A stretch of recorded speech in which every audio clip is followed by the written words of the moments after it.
কয়েক দশক ধরে বিদেশি শক্তিগুলোর ব্যাটল গ্রাউন্ড ছিল আফগানিস্তান, কিন্তু পরাশক্তি রাশিয়া এবং যুক্তরাষ্ট্রের কাছেও মাথা নত করেননি আফগানরা।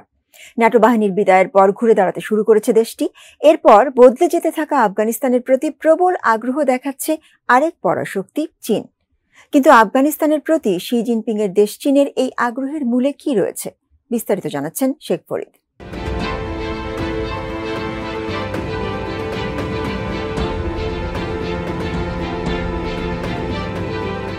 মার্কিন নেতৃত্বাধীন জোট নেটো বাহিনীকে সরিয়ে ক্ষমতায় আসে তালেবান।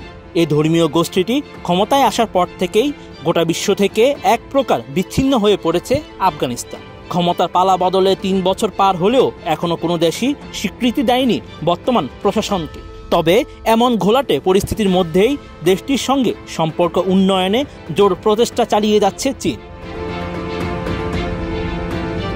তুর্কি সংবাদ মাধ্যম টিআরটি ওয়ার্ল্ড জানায়, আফগানিস্তানের মাটির নিচে লুকিয়ে রয়েছে বিপুল পরিমাণ লিথিয়াম। নাসার পরিচালিত এক সমীক্ষায় বলা হয়েছে, আফগানিস্তানে অব্যবহৃত লিথিয়াম খনিগুলোর মূল্য আনুমানিক $1 লক্ষ কোটি, যার ফলে শিগগিরই এই খনিজ নিয়ে বলিভিয়ার সঙ্গে প্রতিদ্বন্দ্বিতা করতে পারবে আফগানিস্তান।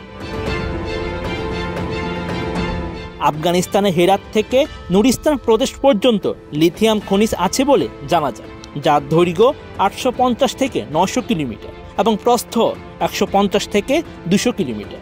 ধারণা করা হচ্ছে এসব খনির জীবনকাল প্রায় 70 বছর। 80-র দশকে সোভিয়েত খনি বিশেষজ্ঞরা প্রথম এসব খনিজ আবিষ্কার করেন। পরে মার্কিন ভূতাত্ত্বিকদের একটি দল বিষয়টি প্রকাশ্যে আনে।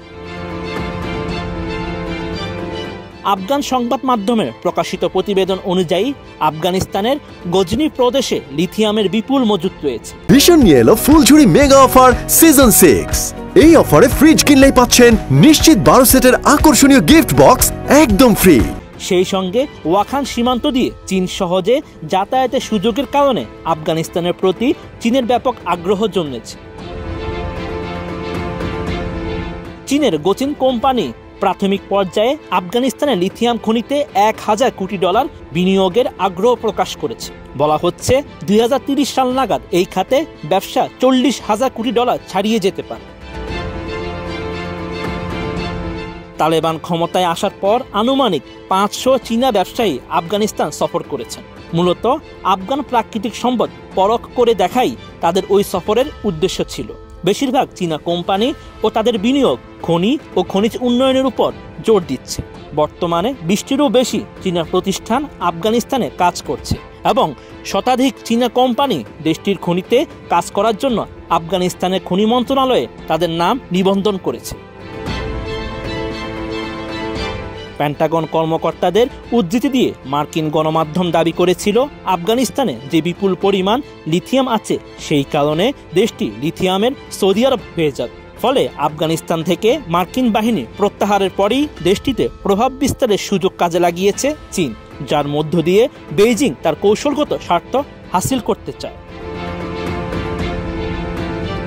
Sheikh Farid, ATN news.